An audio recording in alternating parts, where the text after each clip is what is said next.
Regular rental properties are out, Section 8 is in.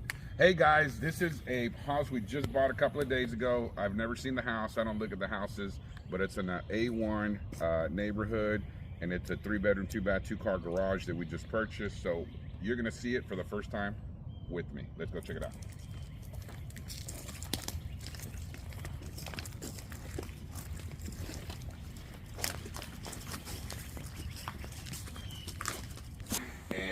You know, you see the pictures from the inside, outside. I can kind of guesstimate what my rehab budget's gonna be. Don't recommend for you to do that on your first one, but if you're doing 70, 80, we'll do 200 this year is the goal. You're getting so many of them, you kind of know what they are. You also depend on realtors. I work with a lot of realtors, wholesalers, and they'll take videos and pictures of the inside of the house. A lot of times with someone on my team, and they'll be able to see them walking through the house. So even though I don't have to come look at the house, somebody is looking at the house, it's just not me. So here we're seeing we're missing a fixture. It doesn't matter, because usually when I buy homes, I switch out all the light fixtures, ceiling fans. I put ceiling fans in all the rooms. This home here is gonna be for a Section 8 property, so they are inspected. So there's a lot of things that we have to do in here, but it's no different from a regular rehab. When we fix houses, we fix them right, so there's no problems. Even if the fans were a little older, I'm gonna switch them out, especially if they don't match, just so I don't have future problems. A Section 8 tenant is usually gonna stay in a home a lot longer than a regular tenant, and that's a big advantage of Section 8. Number one, your income is guaranteed. It's gonna hit your account every month, no matter what. The federal government is guaranteeing your income. That's a plus. The second thing is they stay a lot longer, on average about 8 years. So you don't have every 12 months to 24 months have to come in and spend a lot of money to get the house ready, plus miss a month or two from the time you get the next tenant in there. So those are two huge advantages of using Section 8. Let's continue. First thing I'm gonna do is rip all the carpet out. Since it's gonna be a rental property, you don't wanna have to continually replace carpet. And you already know that it's not their house, so they're not gonna take care of the carpet like you would. It's just something we do on every house we buy. We rip out all the carpet, and we're gonna put probably high-grade laminate flooring in this property. So check it out. Ceiling fan. It's an older ceiling fan, even though it's gonna be a Section 8 rental. Like I said, it's not really the reason why we replace them in our fix and flip homes is because we want to update them and things like that. But we're still gonna replace them here, even though it's a rental. Not because, we care a lot about updating everything, but because we care about not getting phone calls, having to send somebody out here to switch it later. It'll cost us a lot more to send somebody out to fix it than to get it fixed and avoid those types of issues. Normally, if this was a home I was gonna buy and sell, even though I was gonna buy it, sell it owner finance, that's what we do a lot of, I would do open concept. I would tear this part down, open the kitchen up to the living room. Again, this is not that type of project. In this project, it's about getting a solid home in a good area and putting in the least amount of money, but getting it to a high standard as a rental property.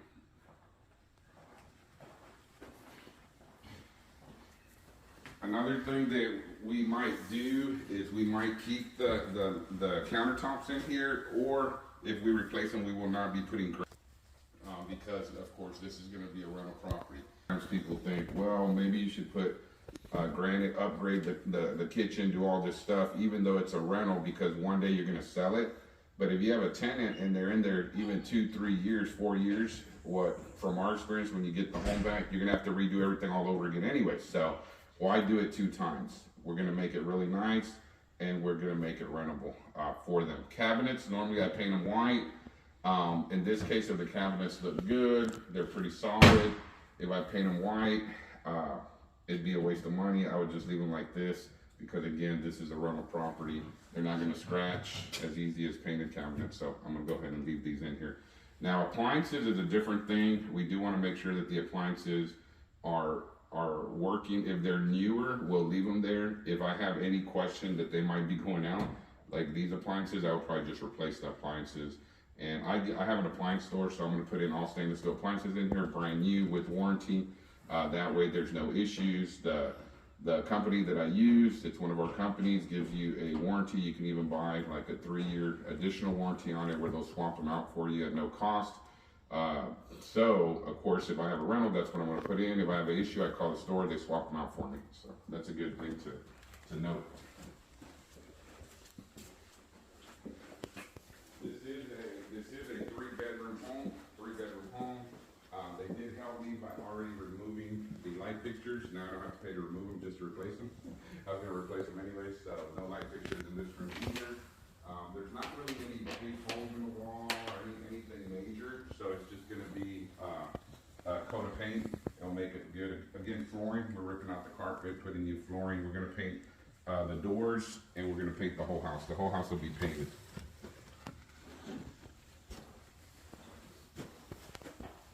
Okay, bathrooms again. Normally, on a fix and flip, I gut the bathroom, I replace everything, make it look brand new, because kitchens and bathrooms are very important. On a rental property, it's not the same. If the toilet's old, they're super cheap. I swap them out, put a more efficient toilet, and that way I'm not gonna have any problems with the toilet because it's a rental. This, normally I would take it out. I'm probably gonna leave it here. I might replace the fixtures just because I sell those at my store, so I can swap them out with some new ones pretty inexpensively. Tub and surround actually looks good.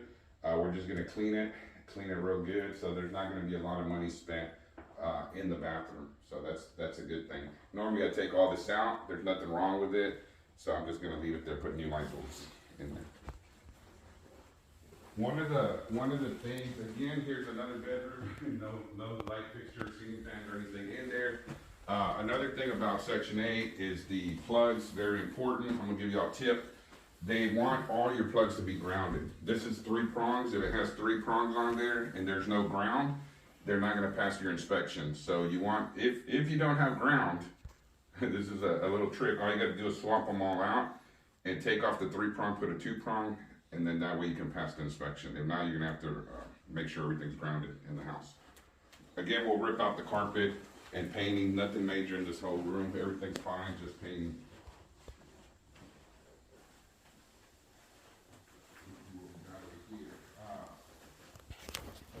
Mark, say hi.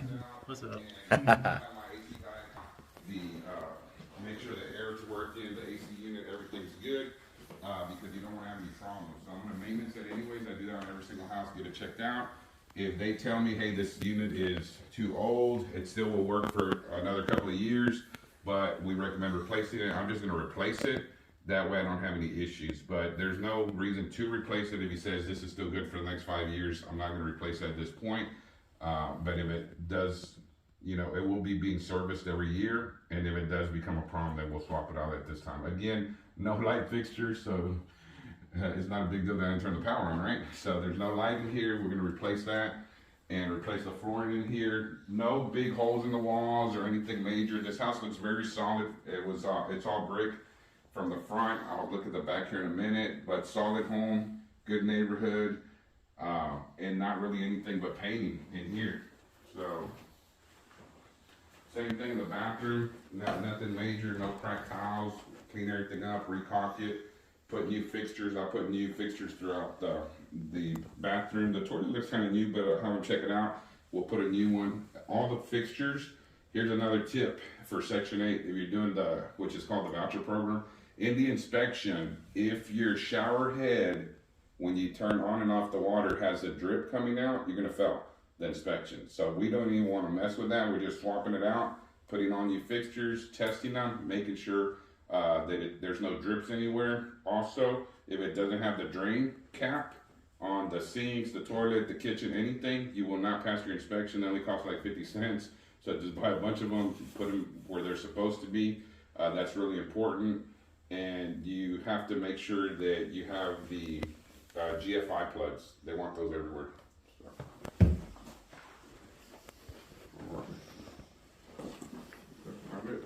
This is a 3-bedroom.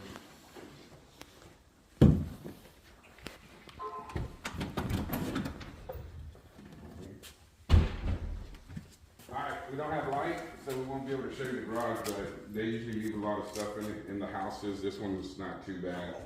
These things don't fall down. Touch my back. I was like, what was that? Bro, Anyway, I got the blooper reel right here. We'll do another video on the after. We'll show you the garage, but it's really not too bad. They left a few items in here. So. Bro, tighten up, bro. Something like that in my back. Bro, I was like, tighten up, bro. Alright, this is the formal, the formal dining room, I guess, in here. No fixtures, but we already went over this first, so we're good. That's about it, man. That's the house. You know what? Let's look at the outside real quick. We'll do a walk in, and then I'll. So, Mark, tell me about what's going on with your father, what you got on your updates, and tell me a little bit about yourself. Well, I've been, for probably the last 17 months, been being mentored by my father, learning what he's doing so I can do it eventually, do what he's doing. Talk a little bit about your group and what you're forming for the. Started to form a little group for wholesaling group, so we can like acquire properties and sell them out to help build your cash reserves. So then you can be able to do a bigger deal. Okay, and then are you building your team at this point? Yes. Let me know if you want to join my team. We do a little training thingy to teach you how to find the properties and what we're looking for, so that you can go out and start looking for properties yourself.